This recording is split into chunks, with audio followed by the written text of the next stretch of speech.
Like I told you last night, we got a lot of counterintuitive winners in this market. Stocks that wouldn't normally work at this point in the business cycle, yet they're doing fine. And this is what we're examining on Mad Money. So take Brunswick Corp. That's the maker of boats and engines under some major brands like Boston Whaler.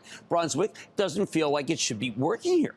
Right? I mean, who the heck buys a boat after the Fed's hit us with 500 basis points of rate hikes in barely more than a year? But when Brunswick reported late last month, they posted a small revenue beat and a sizable earnings beat. Even though their forecast for the current quarter was a little light, we got to find out about that. The stock still rallied more than 2% in response. It's up more than 12% year to date. So how the heck can this maker of one of the most discretionary products on earth be thriving now? Let's take a closer look with David Foulkes, the CEO of Brunswick Corp. Learn more about the quarter where the company's headed. Mr. Foulkes, welcome back to Mad Money. Thank you for having me again, Jim. Really appreciate it. Okay, so David, what we're trying to figure out on Mad Money, we've done a series of pieces on this, is how can things that are traditionally trading down or not doing as well after the Fed has hiked so many basis points still reporting great numbers? So can you tell us why, in your words, these Fed rate hikes have not dented any of the interest in your great boats? Well, I think boating consumers want to be part of the lifestyle, Jim. You know, I think it's a very attractive lifestyle at any point in time. And people will find ways to participate. And as you know, we have a tremendous portfolio of boat brands that allow them to participate in the value end of the market or the premium end of the market.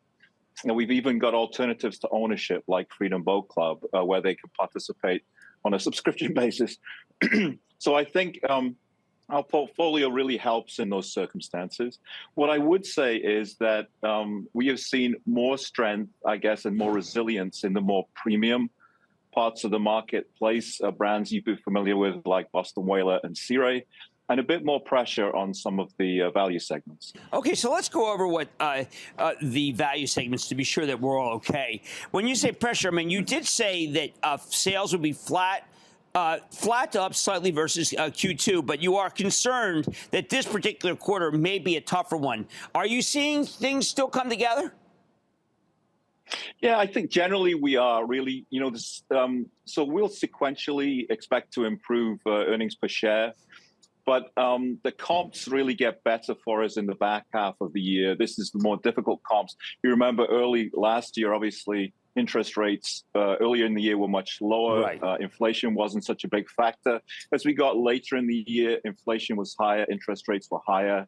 So the comps get better in the back half of the year for us. So we're still expecting a strong year. And as you know, the center point of our guidance is still up versus last year. Right. And now, you're a historian of the situation.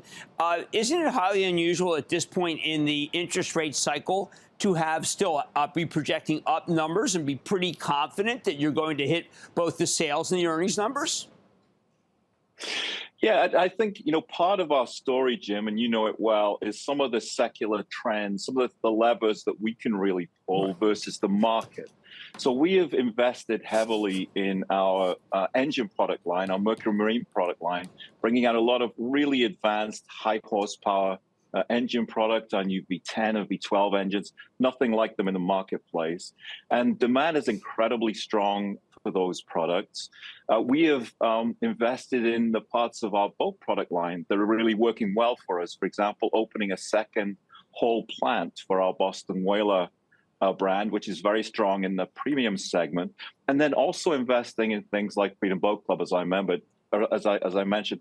We will have close to 400 clubs open pretty soon. So a lot of things that are under our control that are not really subject to the market, which can drive growth in our business. All right, talk to me about electric, because you know that I was interested in that and have been talking about that for a decade. Mm-hmm. How is that doing?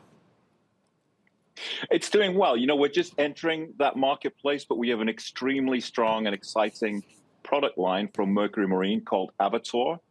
We've just begun shipping those products. We've made probably about 1,000 right now, and the reception in the marketplace is really strong. We've shipped them into the U.S. We shipped them into Europe, which we expect to be a very strong market. We've shipped them into Australia, New Zealand. So it's a global product, and the excitement is very high, and we're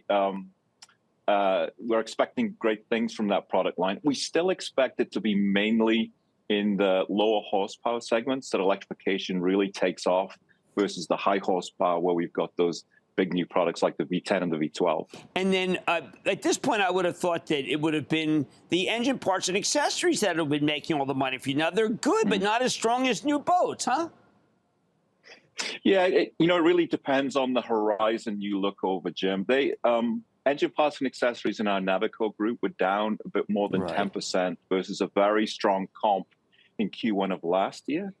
But if you look over a longer horizon, if you look versus 2019 pre-COVID, both of those businesses are up more than 30%.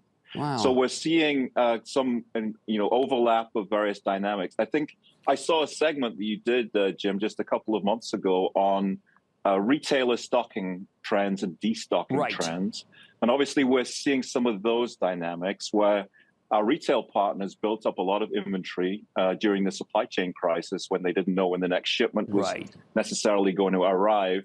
And now they're going through a destocking process. And hopefully, we'll be through that by the time we get into the full selling season. So there are some of those dynamics going on. Another contributor for us is we do have some components and systems that we sell into the recreational vehicle market. And that market has been, that's right, from Navico and some of the rest of our businesses. And that market in particular has essentially been on a manufacturing slowdown for the first quarter and is just ramping back up again. So a couple, I think, of short-term factors, but the long-term remains very strong. It certainly is the case, or else we wouldn't be seeing those kinds of trends. David Foulkes, the CEO of Brunswick. Again, we're examining situations that normally would have not been doing well in this rate cycle that are doing quite well. Mad Money's back after the break. Thank you, David. Coming up, what's in your mind, Cramerica? Give us a call. The lightning round is storming the NYSE. Next.